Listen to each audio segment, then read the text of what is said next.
always be remembered as a dear friend who always had a smile on his face. Rooms lit up when Harry walked in. His voice could often be heard asking one of his favorite questions: what have you done for the American soldier today?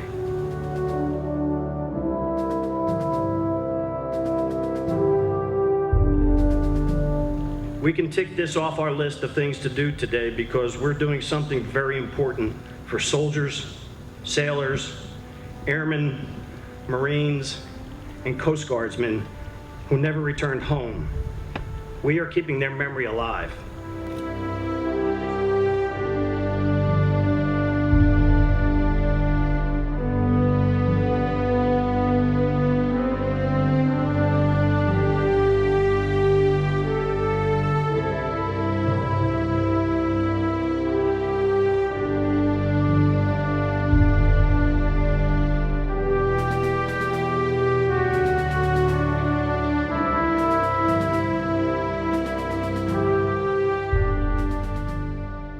As far as I'm concerned, it started with Sharon Akers.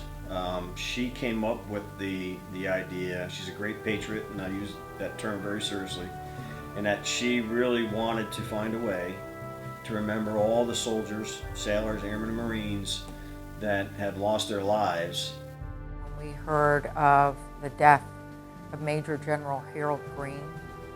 We felt that it was important to do something in honor of him, the warfighters and their families who had paid the ultimate price.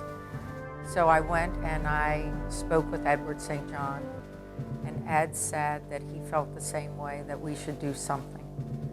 And last year, when the world heard of the tragic death of Major General Harold Harry Greene,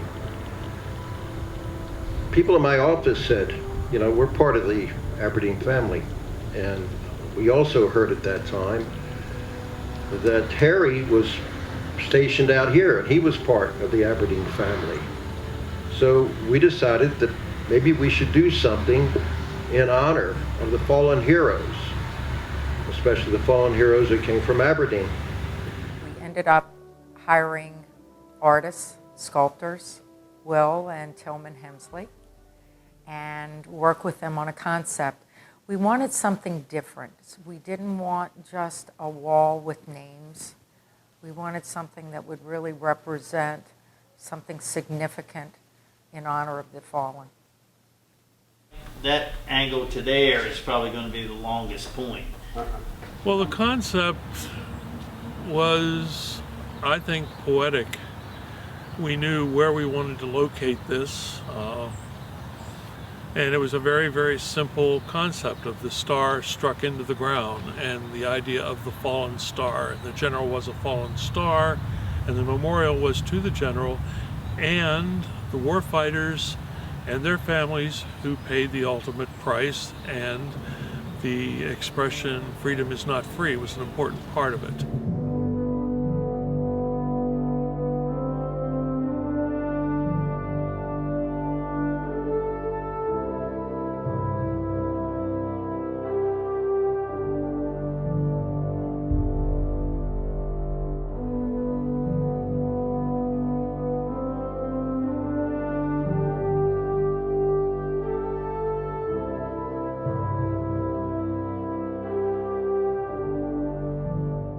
I figured on building like an inch and a half by inch and a half square tubing framework. And I was thinking a 3-inch angle around the bottom, but that's not really going to work because everything's on an angle. Because of the angle, yeah. It looks like it's probably like a 10 degrees angle, but we'll figure that out.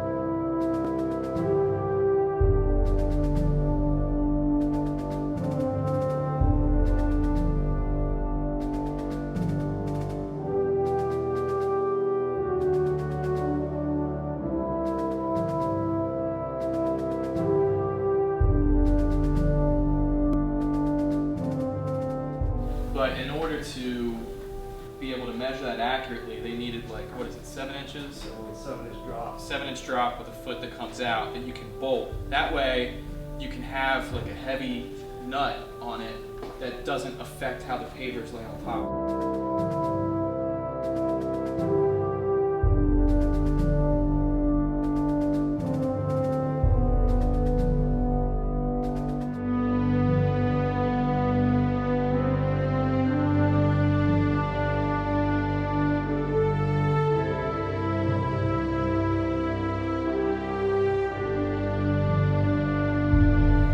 here today to honor all those people that fell.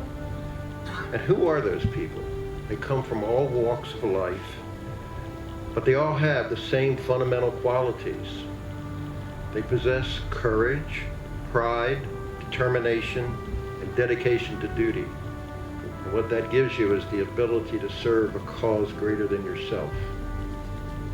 I think many times we take for granted the service of these individuals and the sacrifices that these families make.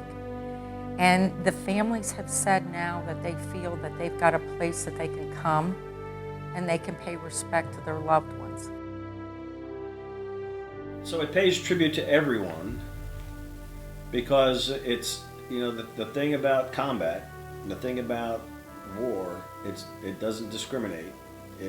Everyone is affected. So whether you're a young sergeant, a young private, or a two-star general, you know, you're in harm's way. And we know, and again, the folks from St. John Properties knew that this was bigger than just Harry. Harry was the catalyst, but we knew that there were other families here in the Hartford County, Cecil County, Baltimore County area that had lost loved ones.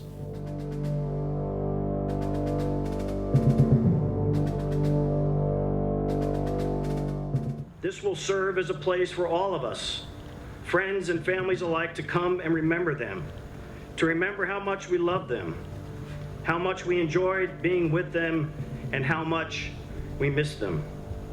It will serve as a place where the next generation can be brought to learn about these great American heroes.